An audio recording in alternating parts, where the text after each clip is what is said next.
ஹர ஹர சங்கர ஜெய ஜெய சங்கர. ஓம் ஸ்ரீ மகா பெரியவா சரணம் சரணம். பக்தியில் சிறந்த நாயன்மார்கள் பற்றி மகா பெரியவா நடத்தின ஒரு அற்புதத்தை பார்க்கலாம்.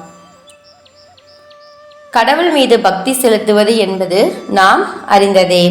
ஆனால் பெற்ற மகனை கறி சமைத்த சிறு தொண்டர் சிவனுக்கு கண்ணளித்த கண்ணப்பர் போல அரிய செயல்களில் ஈடுபட்டு 64வது நாயன்மார் என பட்டம் பெற்றவர் பிரதோஷ மாமா எனப்படும் வெங்கட்ராம ஐயர். மகா பெரியவர் மீது பக்தி கொண்டு அவரை பரம்பொருளாக உணர்ந்து பிரதோஷ நாட்களில் தரிசித்து அருள் பெற்ற இவரை பிரதோஷ மாமா, பிரதோஷ பக்தர் என அழைப்பர்.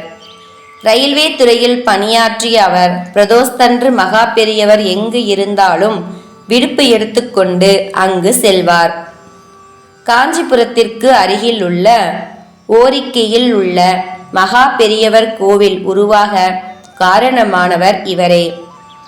இவரது பக்திக்கு வித்திட்ட திருத்தலம் திருவண்ணாமலை.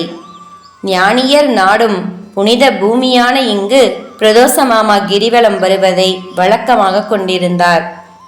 அங்கு அவர் வழிபட்ட ஞானிகளில் திண்ணைசாமி என்னும் சித்தரும் ஒருவர். கால்களை நீட்டியபடி ஒரு திண்ணையில் சாய்ந்து யோக நிலையில் அவர் இருப்பார். உடம்பு பற்றிய சிந்தனை இல்லாத தியான நிலை அது. அவர் மண்டியிட்டு கிரிவலம் சுற்றும் போது முட்டிகள் தேய்ந்து இரத்தம் வழிவதை கூட பொருட்படுத்த மாட்டார். உடல் வேறு ஆன்மா வேறு என்ற நிலையை எட்டிய மாமுனிவர் அவர். பிரதோஷ மாமாவுக்கு அவரிடம் ஈடுபாடு ஏற்பட்டதால் திண்ணைசாமியை பின்தொடர்ந்தார். அப்போது, ஏன் பின்னால வரே, சங்கர் மட்டுக்கு போ, சங்கர் கேம்புக்கு போ என்று விரட்டினார். அதன் பொருள் புரியாமல் புலம்பினார் பிரதோஷ மாமா. அவர் யோசித்த போதுதான் உண்மை புரிந்தது.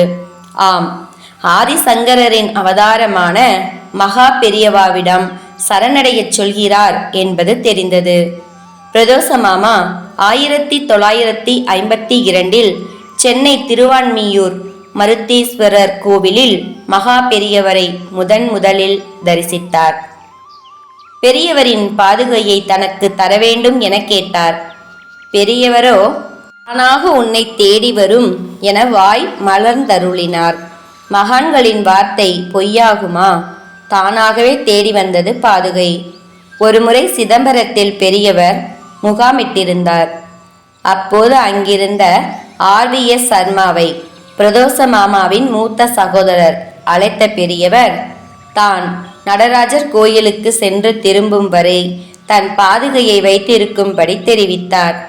ஆனால் வந்ததும் நீயே அதை வைத்துக்கொள் என அன்பு கட்டளையிட்டார். இந்த சம்பவம் நடந்து பல ஆண்டுகள் கடந்தன. ஹர ஹர சங்கர ஜெய ஜெய சங்கர.